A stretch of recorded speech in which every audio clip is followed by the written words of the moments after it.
Hey, good evening, everyone. My name is John Arnold. Welcome to Protect and Serve. Listen, how are you doing? It is the end of the summer. Can you believe it? The summer is over. We are now into a new season. So I just want to say, listen, we welcome you. We thank you for tuning in with us, as I always do on every Wednesday.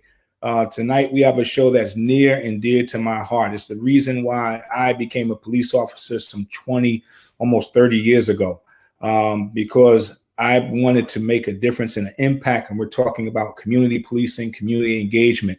One of the highlights of my career was when I was on the job and the detective walked up to me, who was notable in the Newark Police Department. He was a up and coming rising star, and he told me, he said, "Man, I just want to tell you that you are the reason that I became a police officer." And I said, "Really?" And he said, "Yeah." He said, "Because you rolled through the neighborhood in a radio car, and I just saw you looking sharp, and you were respectful, you were doing your job."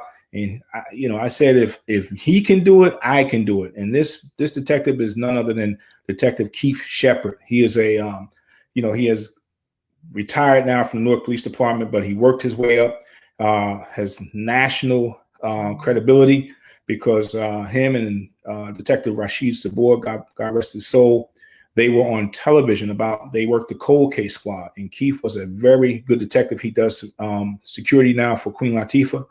But that's what policing is about. That's the kind of policing that I came up under with my dad, who was a retired Newark lieutenant.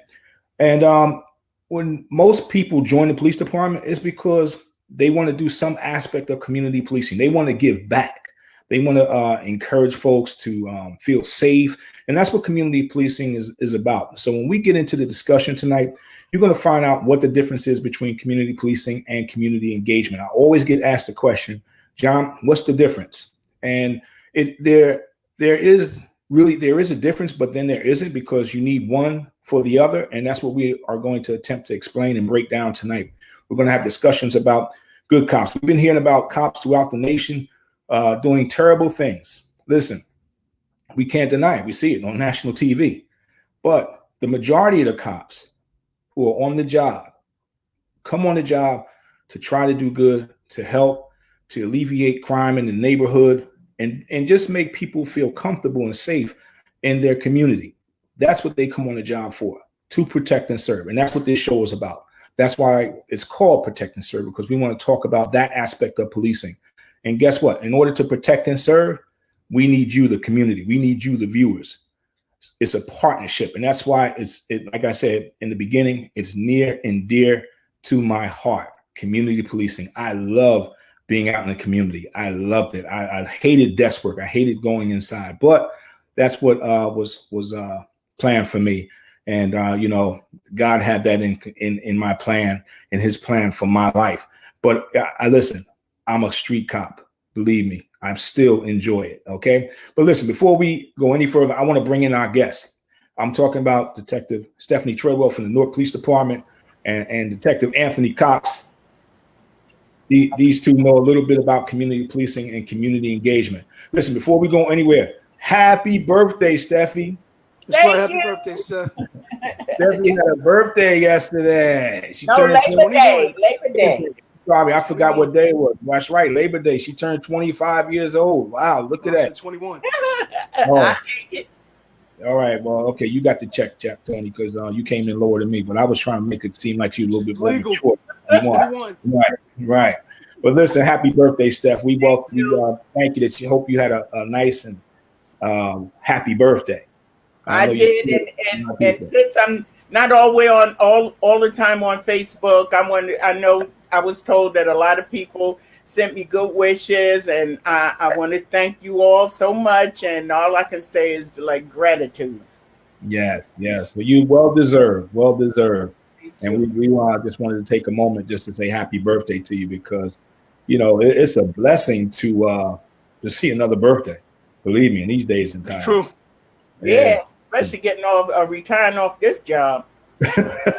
Tell me about it. You gotta stay focused, Yes. But listen, tonight's subject, we had this subject before.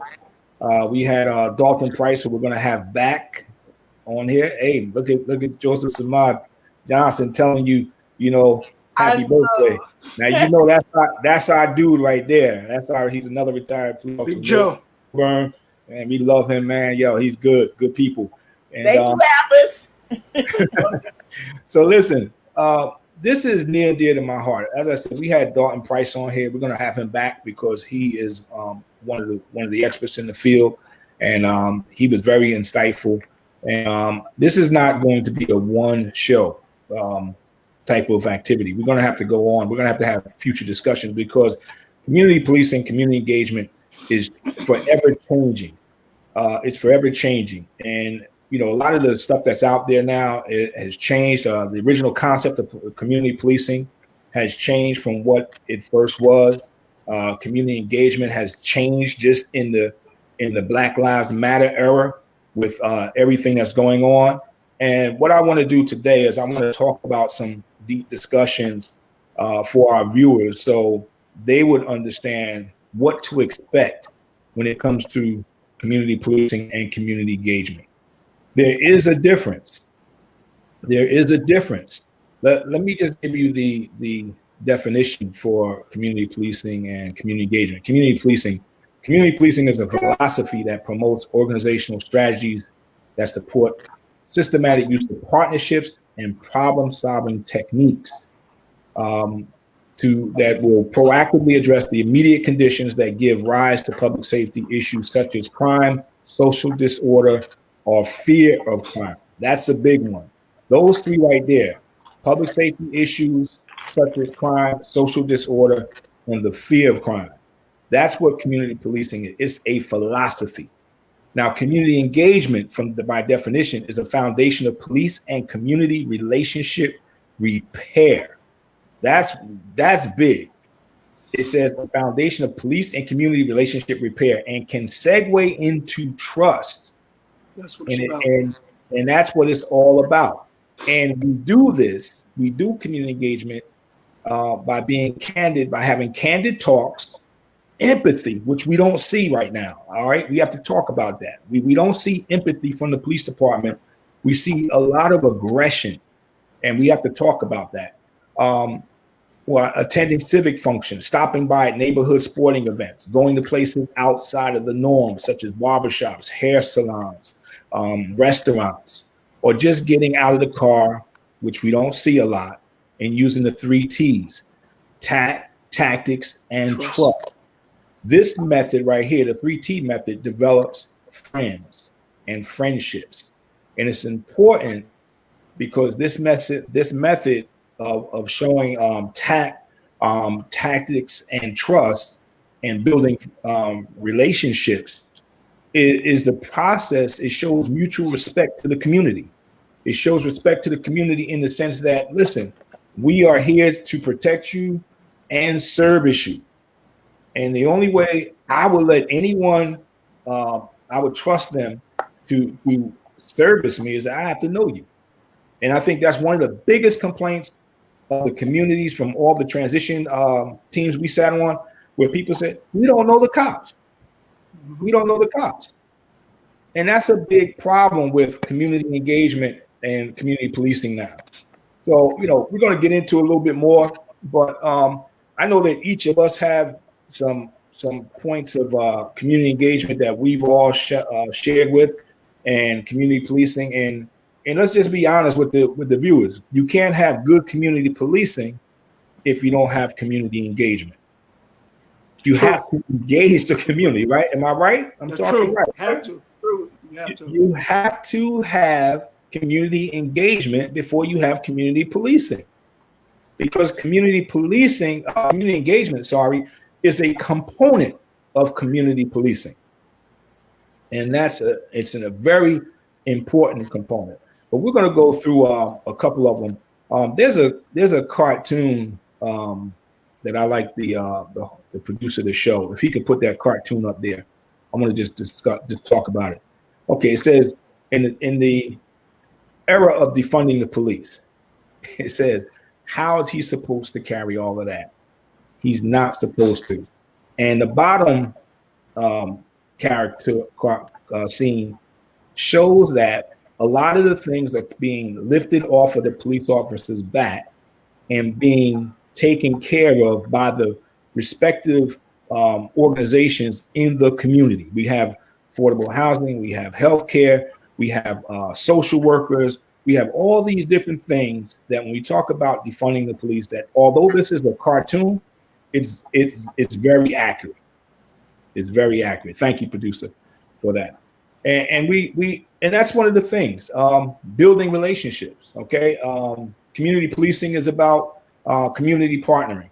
Who are we going to partner with? Well, Steph, we talked about two things. We talked about what, Police Week and National Night Out, and I don't know if our viewers know about it. Why don't you explain that for us? Okay, Police Week is always, I believe it's the second week in May every year. And what we did in Newark, we would go down to the park and other agencies would come in. We would set up tables and we had all type of demonstrations and explaining to the community that came through what we did. We had a lot of handouts. We would get a lot of giveaways. We would give to the community, and they would bring, some people would bring down the kids, school buses would bring the kids down. Now that's Police Week. Now, National Night Out Against Crime is always the first Tuesday in August, which we couldn't have it this year because of this COVID thing. Right. And it's kind of doing sort of the same thing, but with a National Night Out, it's a little different and it's more community engaged, because sometimes block by block they'll have a cookout and they have different things. And what the Mayor Baraka used to do is ride a caravan through the community, and he would stop at all these locations and quite naturally engaging in conversations, everybody complaining, oh, this, that, but then a lot of times most of us are glad to see you. And, it was just a good thing. And at least they can see, touch, and feel everything that was going on. So those are the two big events, but that's only twice a year. And it's a shame, because one of the things that I was able to do as deputy police director in the first year of National Night Out was I got to travel the city, because every ward had some aspect or some type of event. But what we were able to do the second year that I was there was to bring it all under one umbrella, and we brought it to West Side Park. And to see the Newark citizens come there from different areas of the city and converge on one location, it was it was awesome. We had the helicopter land in West Side Park. I don't know if you remember, Steph. Yeah, it was huge. It was huge. It was huge because now you got to see everyone. We used the police buses to bring folks in who didn't have cars and didn't have access to get to the park. And the citizens, I have to say, the citizens look forward to it, and it was a very good event. It was free too. Yeah. And that, thank you, because it was free. Now that's one of the things. All right, that's one of the things we have to talk about when we talk about community engagement. All right, the partnerships. The partnerships are businesses, community organizations, faith-based organizations, health institutions. And what did you say, Tony? Block organizations. Right, block organizations, because it takes, like, what we did was everyone. Okay, so when we talk about defunding the police, listen, there's a small amount of money that you're gonna actually defund the police department without getting rid of personnel. All right, because a majority of the police budget from the city goes to, as we said, goes to salaries and pension. The money, when we came to doing National Night Out, who gave a large portion of that, food and everything that was there that day? It was the community. It was the community. That was the beautiful thing. The community gave back. The community took care of what it was. We had some officers who went in their pockets and took out money and bought things because they loved doing that. But it was the community that supplied the hot dogs, the hamburgers, the entertainment. We had people go in their pocket, business owners that said, listen, I'm going to give $1,000. I'm going to give $1,200, whatever you can use it. And we had the bouncy machines. We had the cotton candy. We had this. That's community engagement, one-on-one. And that's the one component of it where we call partnerships. It was community partnerships. The other component, ladies and gentlemen, is organizational transformation. Let me say it again.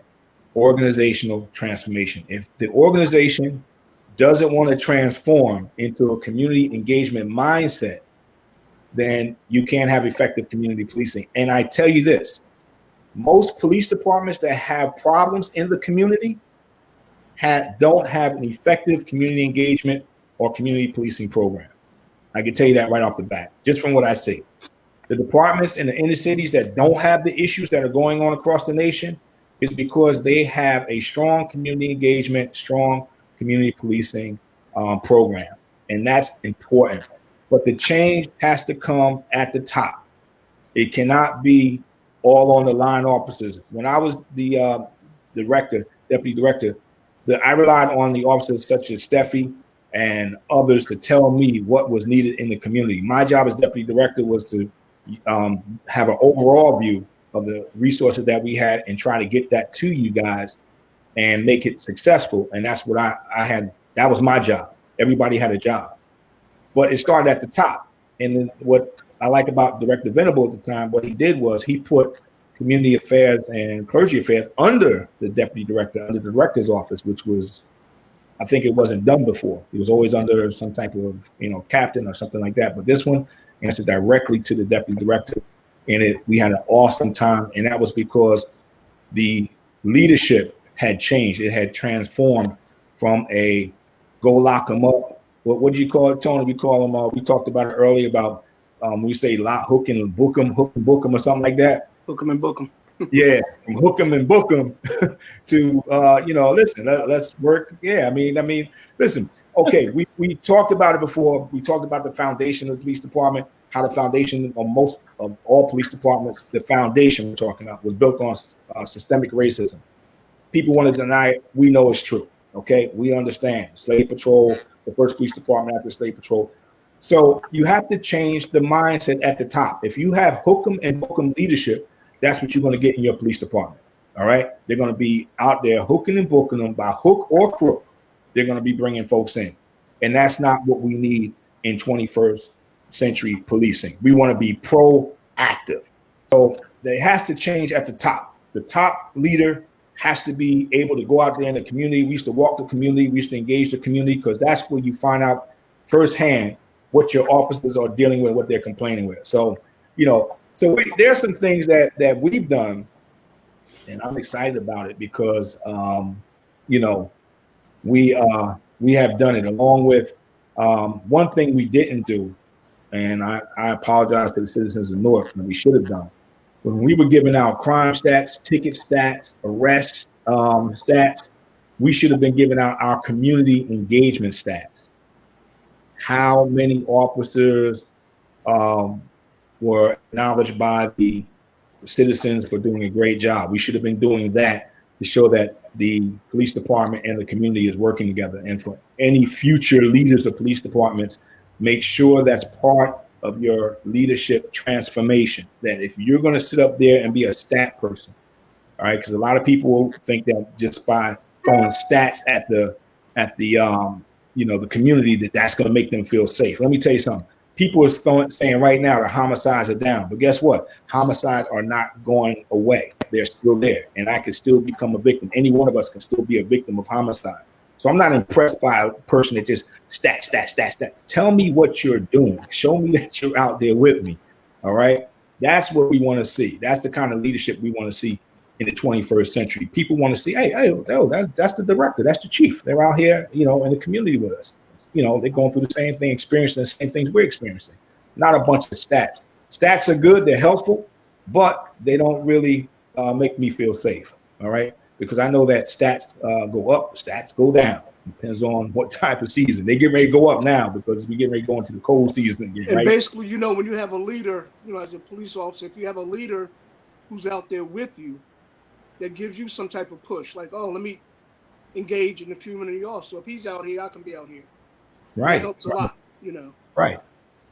And that's important because we have to, as leaders, you have to lead from the front. I don't believe in leading from the back. I would never make my officers do anything that I had not done as an officer, a detective, lieutenant, or captain, or whatever. I would never make them do. I would not expect them to do anything that I had not done. If I expected them to go through doors, guess what? I was the one who went through the doors. Exactly, I was there with them. When I used to be part of entry teams, listen, that's what we did. All right. And by doing that and then working in the community, when I came to Newark, it was easy because I had worked in the community. And let me just digress for a second.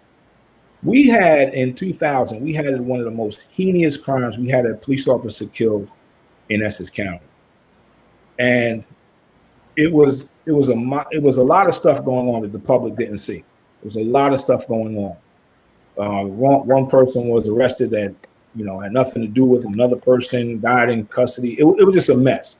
And what happened was, I went to the prosecutor. I said, "Listen, boss, can you please just let me do my job as captain of your homicide squad?" She did something that was unprecedented. And the reason why is because she trusted me, because she knew, I was a community person. I said, "Listen, I have the experience. I just can't deal with all this red tape and all these blocks and stuff." She threw it in my lap. Okay, so now she threw it in my lap. Now I had the ball. I had to run with it. The way we solved this crime was from the community. It was from my neighbor's son, the neighbor that I grew up with. She and I grew up. She had a son. The son helped us solve the crime. He put the pieces together. That was the most perfect example of police and community working together to solve a crime, because as long as the gunman was out there, nobody was safe. Because we talked about it on last week's show that once a bullet leaves the barrel, anybody can be struck with that. So it's important that the community and police work together. And the reason why he came forward was why? Because he trusted me. He trusted me. He knew that I wasn't going to do anything. I wasn't going to put him in harm's way. I wasn't going to let anything happen to him. She trusted me with her baby. This is a cop killer. And she was like, "No, I'm going to let him in," because that was the rapport that we had. That was the relationship we had through community engagement. Because I never forgot where I came from. I came from South 255, South 18th Street, West Ward. And that's what we did. That's how we took care of him. Me, my dad, we always took care of each other there. But that was just a sidetrack just to show how important it is for community to have trust in the departments which are supposed to protect and serve them. I want to do something. I want us to show some instances of community engagement to our viewers that we've collected for this show. And Steph, I want to start with you, because you had pointed out something that was very unique in Newark, something that just, a friend of ours who is a precinct commander, and he did something great. Why don't you tell us about your first community engagement piece? Okay, it was already in the paper, so it's no secret. However, the other day, this kid, he was 18 years old. He had just bought a car, and it got towed because the registration wasn't correct. So my classmate, Toy Muhammad, still working. Hi, Toy. Yeah. Shout out, yo, Toy. Yeah, he saw the kid, and it just wasn't sitting right with him. So he community engaged. He didn't know this kid from Adam's House Cat, but he spoke with him, and he found out that his car was towed, and the whole thing about it wasn't registered. So what happened? Along come Captain Lee Douglas. Okay, so between the both of them, one of them paid the fee to get his car back, which it was evidently in the tow yard because it wasn't cheap. And then Captain Douglas turned around and paid to have the car registered. I thought that was so touching, because this kid is just starting out. He's just starting out. Obviously, it must have took every penny he had to get whatever car he had for school or for work And sometimes you got to give them that one little bump, that one little push to help them. Right. That sticks with people. It's true. Right. Yeah, his whole attitude probably changed. I don't know what it was before, but I'm telling you, when you put out, but you know what? That's also an act of God. So I had to throw that in there because Comes back. Right. But yeah, that was a good thing. Oh my God, and we got a picture of it.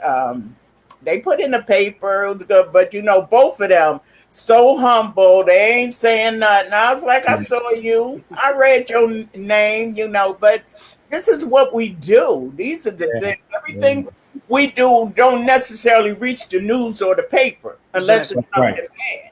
Yep. That's right. However, there's a whole lot of stuff that we do, and we really do it because we do have compassion for this job. Right. Right. There you go. There you go. That's Captain Douglas in the white shirt, Toy Yeah. Muhammad in the blue shirt, and the young man with look at got his license plates and registration. I know he's a happy camper now, bro. Yeah, still in the plastic. Look at that, man. And look at the lady in the back. I love that. Look at the lady in the back putting up the peace sign. Right. Listen, Absolutely. that's awesome. And listen, you know what? A lot of our young people, they buy cars. They don't understand the process. Just because you sign the bill and get the bill, you still got to get it registered. I mean, And you'd be insurance. surprised how many young people don't understand that. I'm just hoping he got insurance, or else maybe you gonna have to kick in. Yeah, because then you're gonna be right back in the tow yard, But I'm quite sure they're thorough. I know Captain Douglas and Toy are very thorough with that, and they probably made sure that he had it. Well, you got to have insurance before you can check it out of the yard anyway. So but congratulations and good job about community engagement with Captain Douglas and Officer Toy, Detective Toy Muhammad from the Newark Police Department. But wait a minute, but you got something too. Let's put the picture up of you. Oh Lord. Yeah, come on, let the viewers see you now, because this is the stuff we do as officers when we go out here. We come on, producer, put the other picture up with Steffi in it. Let's see that one. Oh, look at that. That was Christmas, and again at Captain Douglas Precinct, we went up there. We dressed up like toy soldiers. As a matter of fact, and that's retired Lieutenant Crystal Burrows, Okay. and we were giving out candy. They had gifts and stuff they were giving. It was, they had other people dressed, but I don't know. Well, they sent me that picture because, and I'm telling you, Look at that. Captain Douglas, Santa Claus. That's Sergeant Shelley Horn. And I'm telling you, and it don't cost a lot. I made less than $20. I made that outfit, those two outfits. Hey, I want one for this Christmas. Why don't you hook me up? All right, I'll hook you up. I always say our service don't end at retirement. Right, exactly, and that was post retirement for you, correct? Yeah. Yes. So it's in our blood that if you're have a life of servitude as a police officer, it carries over even into retirement because you still care. You spent a great portion of your life doing this job. It just doesn't go away for those who really join the job because they really want to help their fellow man. So a life of servitude is in the books for most people who choose a career in law enforcement. Tony, you have some too, right? Now Tony's a little bit more serious. I don't want to see Tony in a soldier. Yeah, that broke him there, boy. Yeah, I want to see, I want to see you in one of them toy soldiers outfits this Christmas. I'll be Santa Claus. There you go. But you also had a community engagement piece that was very very good. Why don't you talk about it as we go into the well, different organizations. This one right here was in East Orange during the Netflix documentary, The 13th Amendment. We had an open forum with the public. They invited them to one of the schools, and principal invited several guests, and we just hold a forum for the community to discuss the issues that they had, that they were experiencing. Mm-hmm. And it's not the only one. I've talked to youth groups. We've talked to citizens. on safety, neighborhood safety, and it just carried over. Just Okay. different organizations, civic groups. Spoke with Right. Stephanie on different presentations, gangs. We Right. also did one. I believe Steph was for the New Jersey Department of Education. Mm-hmm. Mm-hmm. Yeah, that's awesome. Those are very important. I have a picture when I was down in Trenton. Um, it was a great forum down in Trenton at the Armory. I mean, if you ever been down to Trenton Armory, it's a big place, and it was really big. And I was there. I was invited to be a speaker to represent the Newark Police Department by the U.S. Attorney's Office. Okay. It was a great opportunity for me to sit there on the dais with so many. We had you see my far right was the New Jersey State Attorney General at the time, and Mr. Willie Parker sitting right next to me representing the city of Newark. And what it was a conversation that we had, and we were talking about community engagement that the Newark Police Department was involved with in its efforts to reduce crime, and what our philosophy was. That's what I did on a state level. Also, had a chance. I did a lot of local stuff. I had the opportunity to do a lot of local stuff. And you did some of the community engagement with us when we used to go out on Friday nights and Tuesday nights. We used to walk the community, but I also built relationships with the faith-based organizations. And this picture I have, there's a picture of me, I believe, on this show right here. This was with a powerful African church. Now, there's a lot of African churches in the city of Newark, and they're very powerful. And let me tell you something. I went there on official business, but we had church. All right. Those of us who go to church know what I'm talking about. We had church. These brothers and sisters were so inspirational. They encouraged me. They prayed for me, laid hands on me. They just listened. They were just so happy to have a city official come to their church and listen to their complaints and listen to their concerns. And you know what? It was something that they were off the radar. We had all the other churches on the radar, but we didn't have this particular church. And this church was only 4 blocks from police headquarters. So the pastor there was very happy to see us someone from the police department come to his church in front of his members and talk to them.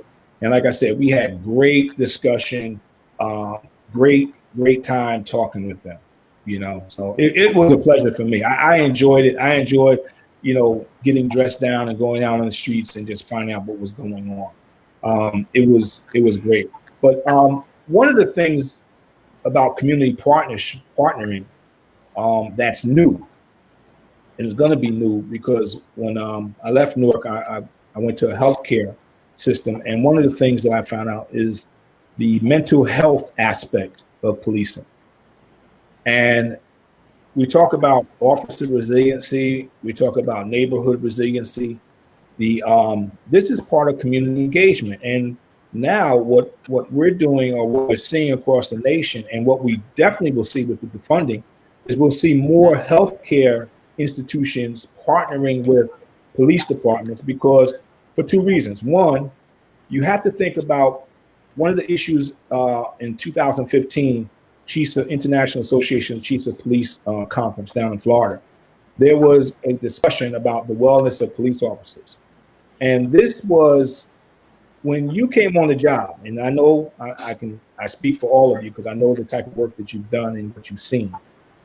You were exposed to so much trauma that you just figured, hey, it's part of the job. This is what it is. It is what it is. I mean, you're seeing young kids killed in car accidents, burned in fires, lives taken out so young by gun violence and whatnot. And after a while, it takes toll on you in some way, somehow. It's going to affect you. And what they were concerned about, what police leadership was concerned about, was how were we sending officers who were affected by this, who, resiliency is something that's learned. You just, some people have more than others, but it could be learned. But those who weren't strong, because I know the uniform, you think you're Superman, but you're not. All right. I've seen officers cry in the scene, just like I've seen civilians cry at the scene. And, for us as leadership to send them out into the community with all those issues is dangerous. Yes. It's dangerous. And we found out that a lot of the citizens who live in these areas, they're traumatized as well and don't know it. They have a form of PTSD from what they've seen in their community. So what we're trying to do through our community engagement is to join with different social organizations and community organizations to help get them the health care that they need, because a lot of them don't have insurance. So we found institutions that were willing to help them out with that aspect of dealing with their PTSD and their resiliency. And it's working wonders, because now when we have the groups, we have police officers in there, we have community citizens in there, and they're able to talk. And they say, wait a minute, we share the same type of, trauma. And they're able to build their relationship, and they're able to build up. So, that's the benefit of community engagement that I like to see in more police departments across the nation, and especially with what's going on right now. Listen, I never would have thought that the hostility toward police officers that we see would be to the level that it is. And I'm not saying that it shouldn't be, because if that was my son or my daughter and you did too, I'm going to be hostile towards you. I'm going to be upset with you, but there has to be a bridge that we come to and build better relationships so that we can move in the direction that policing was desired or intended to do. And right now, I don't see that happening unless there is more effective community engagement and community policing. And if, for those of you who are watching, if your police leadership in your town is not doing what we're talking about right now, at your next town hall meeting, at your next city council meeting, when he or she gets up there and they start talking about we got crime down and this and that, guess what? Everybody's touting homicides being down. Homicides is down across the nation. All right, it's a trend. It's like a wave, man. So you're not going to be able to get up there. That's going to get old. That you're just saying, oh, we got crime down, and then you're taking a seat. No, ask informed questions. That's what Protect and Serve is about.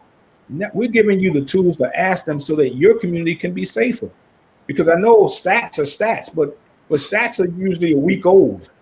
They have Comstat and compile the stats like Steph, what's that based upon? Last week's results, last week's call for service, what's going on right now. It could all change. Listen, we used to come to Comstat and we used to be like, did anything happen this week? Because that's what we're going to be judged by. That's what the mayors wanted to know. They wanted to listen, man, what you going to do about the crime that just happened tonight? I don't care about your stats from last week. Okay. Now it's Christmas. Robberies is up. People getting shot now. People getting robbed.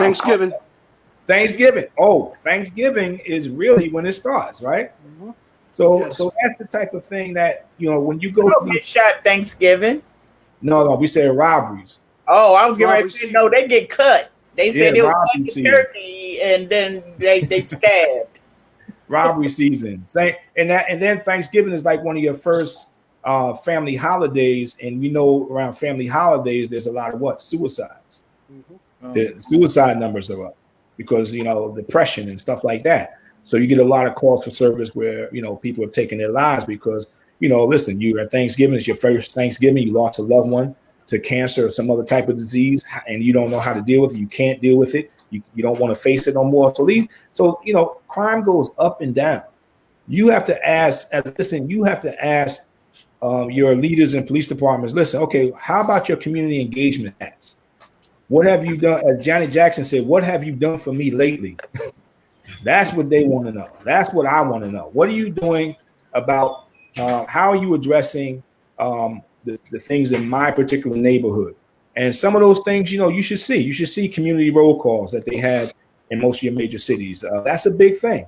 You have to be more transparent as a police department. You have to explain. When you come together as a partnership, you're coming together collectively to draw solutions to problems in your neighborhood. So, all right, I have so-and-so that's breaking into houses. Why is so-and-so breaking into houses? As a police officer, listen, I'm only here to enforce the law. I'm going to lock the person up. But so-and-so was a productive member of society who now lost their job, fell into a drug condition and needs help. So what can you do?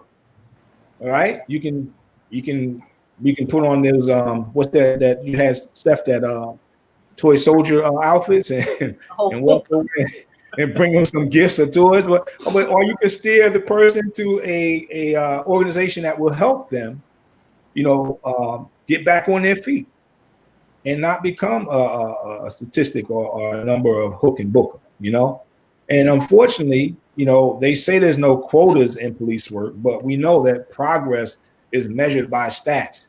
And you might tell your officers no quotas and then wink, because you know what that means. You better go out there and produce, So, I mean, that's some of the things that we have to talk about. We have to address if we're going to have true transparency in the police department.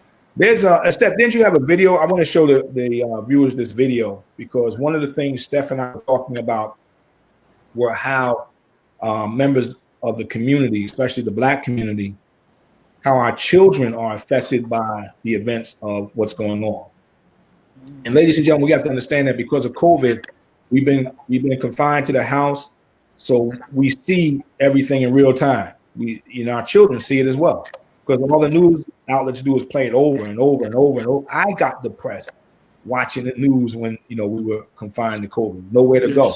But if the producer would put that video up, I think it's very important that we take a look at this and then talk about it.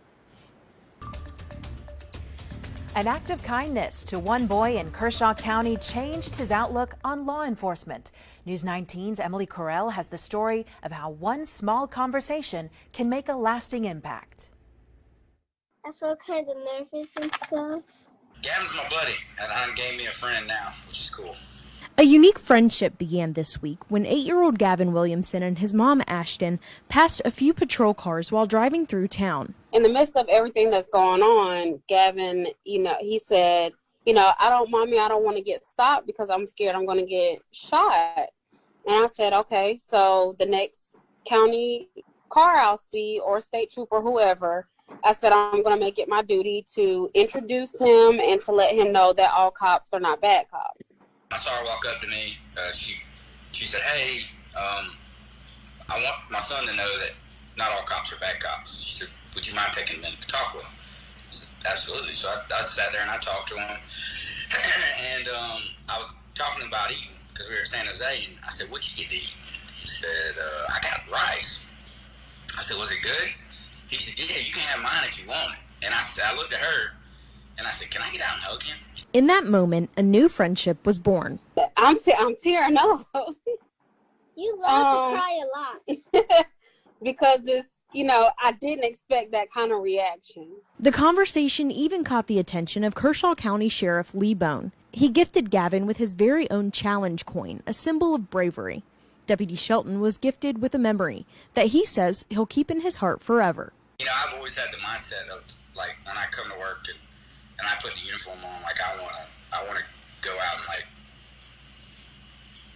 make the community better. But yeah, I'll take it with me.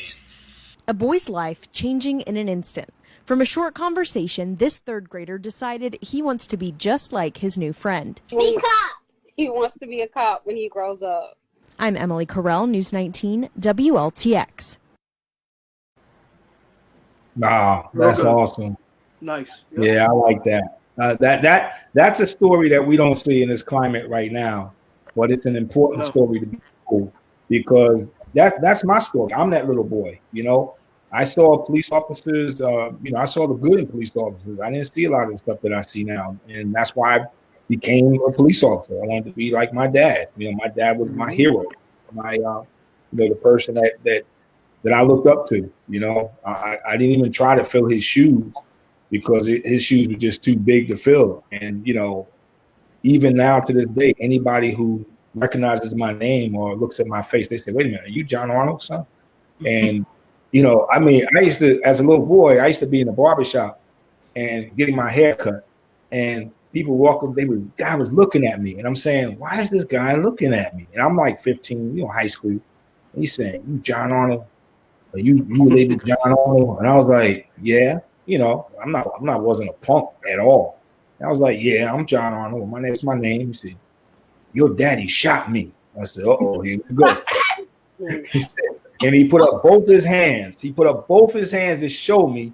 And I remember my dad telling me this story that there was a guy who had a knife. He was drugged out. He was high on drugs, and he had a knife. And my dad shot him in one hand. My dad was a good shot because I would have missed him. He shot him in one hand. He dropped the knife and he picked up the knife in the other hand. My dad shot him in that hand too. So that's how he got shot in both hands. And I'm saying, only my father. He said, but man, your dad changed my life. And I said, I'm looking at this guy like he's crazy. I said, yo, he just shot you in both your hands. How did he change your life? He said, man, your dad took care of me after he locked me up. And how many of you have kept a relationship with somebody you locked up? I have. All the time. Yeah. All the time. I mean, listen, all of us can be, one step from being in jail ourselves. All right. Nobody. I ain't going to jail. Ain't doing that. I'm not saying we're going to jail. But you can do something and wind up in jail. All right. And Steph, that's true because you know how you are. So we're not gonna put you out there. You got a lot of nerve. Hey, I got backup. Look, and my little niece and my little niece and nephew. Wait a minute, I gotta show you their picture. Oh, that's so cute. Look at that. You know what? They can get in there and they can change the whole police department too. And listen. Maddie and KJ. And that's what good, effective community policing, community engagement should do. It should change the community to where they trust the police again and where their young children want to be members of the police department. Why? To protect the community and to serve folks in the community. Exactly. That's what makes your heart glad. Listen, law enforcement is not about accolades. Let's get that straight. A lot of these shootings that I see, a lot of these aggressive police tactics that I see on the internet, and Charles Upshaw just said, he said, you must change the hearts and minds to change the culture from negative to positive. Exactly right, Charles. Listen, a lot of what I see is cops who have attitudes. Okay, you don't like the way that someone talks to you. You don't like the way that someone acknowledges. They don't respect you in your uniform. Listen, I never cared about that. All right. Respect isn't given, it's earned. People respected me when I came on the scene or on a job because they knew my reputation. They knew who I was as a cop, and they worked with me. They trusted me. But a lot of these incidents that we see on television now, when you look at the way the officer talks to the people, listen, who wants to be a cop that's like, you're a bully, bro? And come on, the badge and gun is. You're hiding behind the badge and gun and using your deadly force when you shouldn't have to. Me, I tell everybody, and I meant this sincerely. I said, listen, the badge and gun. They say, oh, take your badge and gun off. I said, the badge and gun is protecting you, bro. Yeah, it's not gonna hurt you. Yeah, that's a real cop. A real cop will tell you the badge and gun is protecting you. That's the reason why I'm not on you right now.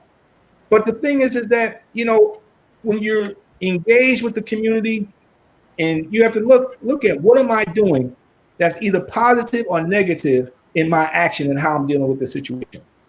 And a lot of it is just common sense. You look at a lot of the officers now who are in trouble. I look at the one in Georgia, and I'm not here to criticize how he what he did or shouldn't do beyond that. But in this climate, bro, you have the authority. You can do the A or B. How many times have we come against someone that wasn't able to drive because they were intoxicated? There's ways you can still handle that situation and still be within the confines of the law. And you could have taken care of that. You could de-escalate that situation by doing something else. That's what they're paying you for. That's what the community is entrusting you with, to de-escalate that. They escalate, and it's always a cop that comes on the scene after. He don't know nothing. And he's the one that causes the problem. Like the young brother they beat up down there who was at the store. He was waiting outside the store. One officer was talking to him. The other officer comes over. They actually beat the guy up, man. Lock him up for what?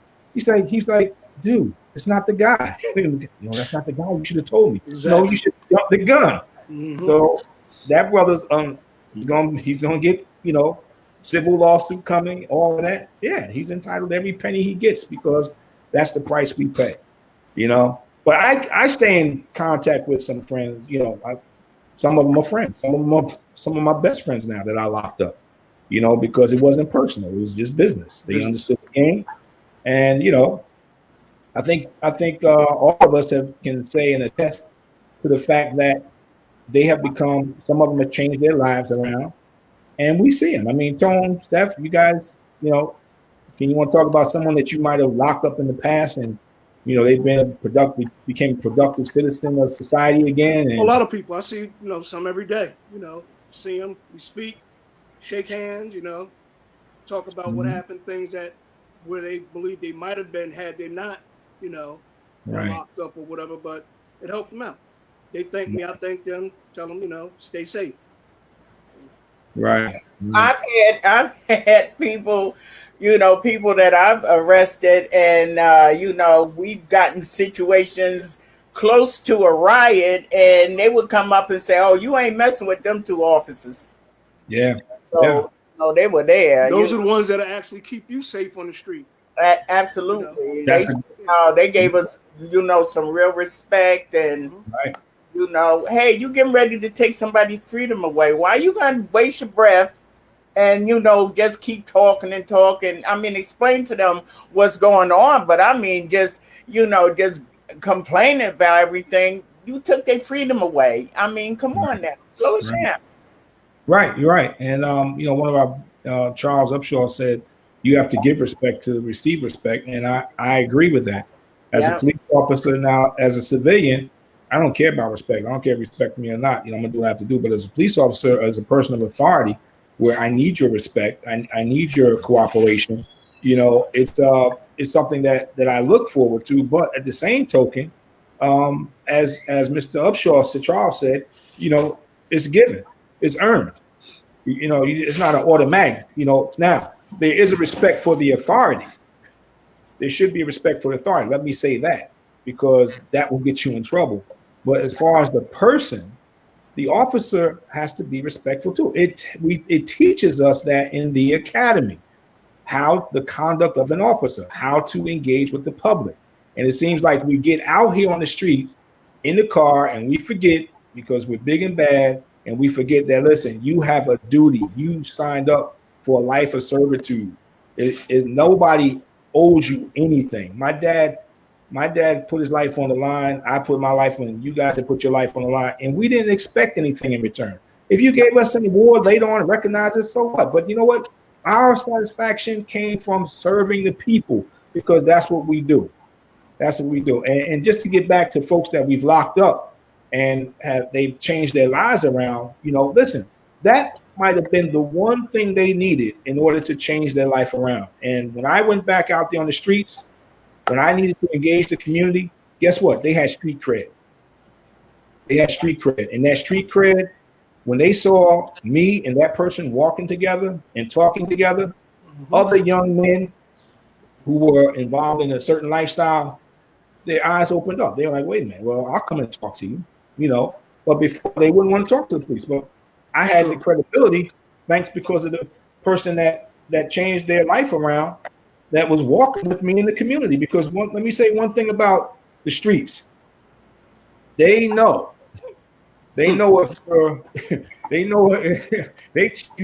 before, when you first get out the car, they know how to test you. Yep. And they're gonna look for a certain reaction. They can push your buttons. They're gonna push your buttons. Exactly. And so and they know.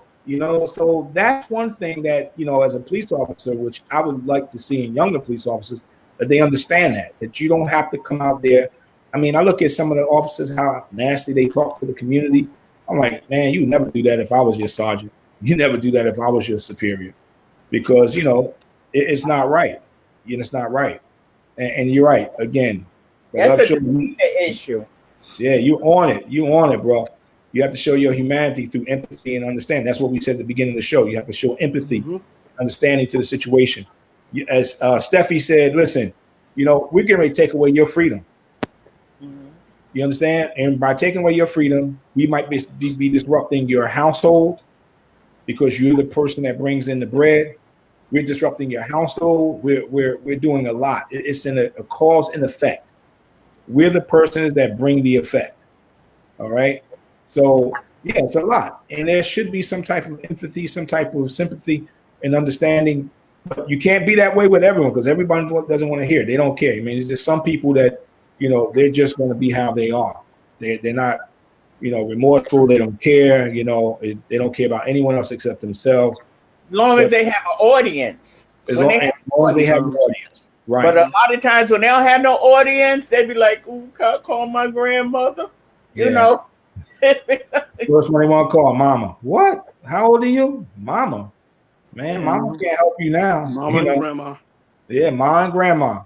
And when you look at it, it's really sad that's their mindset.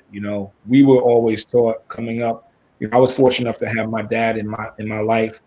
But when you look at these young men who don't have a father in their life, and just like the young brother that Captain Douglas helped out, no one told him he had to register a car. I bet that's why it wasn't registered. And if no one told him about the responsibility to say, listen, if you're going to get a car, this is the responsibility that you're going to have to have along with the car. You have to get insured. You have to pay your insurance on time every month, otherwise they're going to lapse. And if you don't have the insurance on the car and you get stopped, you get into an accident, there's greater penalties. I mean, these are things that police officers can do within the department to teach the community and say, okay, listen, we want to talk to all the young drivers or get them before they start driving. This is how you put, I ran into a young brother. He didn't know how to put oil in the car. I felt so bad for him. He was with his girlfriend. It was her car. He was a passenger, and he didn't know. He said, hey, can you tell me where to put it? He was going to put the oil in the gas. I said, bro, don't do that. I said, don't do that, bro. I said, yo, let me show you where this goes. And I opened up the hood for him. And, it wasn't that I was like, it's just something humane to do. Brother didn't understand. So listen, you see this little symbol here? This is oil. This is where it goes. So in the future, when you test it, here goes the oil stick. Here goes this. But I remember the days when my dad taught me to work on a car. He was there. If he didn't teach me that, I probably would have done the same thing him. I probably went to the back where I see them put gasoline in and think that, hey, that's where oil goes. You do it on small engines. Why not the big engines? Yeah. And that car would have probably went, 2 blocks, and then all of a sudden, all hell would have broke loose, So, I mean, it's important. And I think that moving forward, ladies and gentlemen, listen, I am passionate about community engagement and community policing. I always have been. It wasn't when I came on the job, we didn't know didn't have the label community policing. It was just what we did. It was community policing. We were from the community. We wanted to make a difference and impact in our community. We wanted to protect our community, keep it safe. And that's just what we did. But in today's times have changed. There's new generations out there. There's new thought processes out there. There's so many new different things that policing is being faced with. And police officers can't do it themselves. They need community engagement. And if you live in a town where you don't have community engagement from your police department, you have to listen to what I'm saying. You have to make sure that it's impressed upon your leadership that it starts immediately. Because if an incident happens, if a George Floyd happens, if a Breonna Taylor happens in your community, you're going to have civil unrest. And understand that police officers, that blue line is the blue line between peace and total chaos. Okay? And if you don't want that in your town, if you want to make sure you don't wait till the incident happens. That's what police officers do. That's my criticism of policing in the 21st century is reactive. We need to be proactive. And proactive means that you get out there before an incident happens and you do what Steffi and what Tony, what we've been saying as far as stuff that we should do. These are the things you need to do in order to make your town better, your township better. Listen, I know you're paying the officers to perform a service, but guess what? You cannot disengage yourself. You have to be engaged in order for them to do their job effectively, in order to monitor them so that they do their job effectively. And listen, like we do, like I tell anybody in leadership, person not doing the job, get rid of them. They got to go. That's it. If the chief is not doing his job, bounce. Put someone there that we know is going to do the job. And you have to be engaged. You have to be involved. Go to the town meetings. Go to the city council meetings. Make sure you talk about it. Make sure you vote when you go out there and you're supposed to vote. But make sure that you have some type of community. You understand the difference between community engagement and community policing, because this is the future, and you're a part of it, whether you like it or not. So listen, we're at the end of our show. We want to thank you for watching and for coming in. We're continuing to monitor your questions and your comments even after the show. Last week's show, we had a lot of people respond after the show, and we went back on. We're going to go back on and try to get you some answers as best we can. But we thank you for tuning in with the show, because we are the platform of information that you need in this time, and you definitely need to know the inside. We're trying to be as transparent as we can so that you can have a more enjoyable life, so that when you engage with police officers, it's a better experience. So come back next week, go back, watch other shows. If something piqued you, I can tell you right now, we're going to have a few shows coming up in the future that you do not want to miss. It is going to be great. Putting it together, our producer is putting together something that's going to be very special, very unique. So you're going to definitely want to continue to come and watch Protect and Serve every Wednesday at 6 o'clock p.m. I'm John Arnold. I want to thank my guests, Detective Stephanie Treadwell and Detective Anthony Cox. I want to thank you, the viewers, for watching.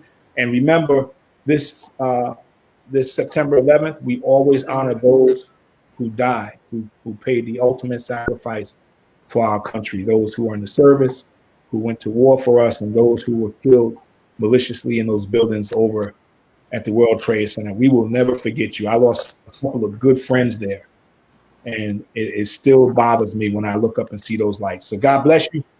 Stay safe, and we'll talk to you again soon. Okay. Have a good night. Good night, everyone. Take care.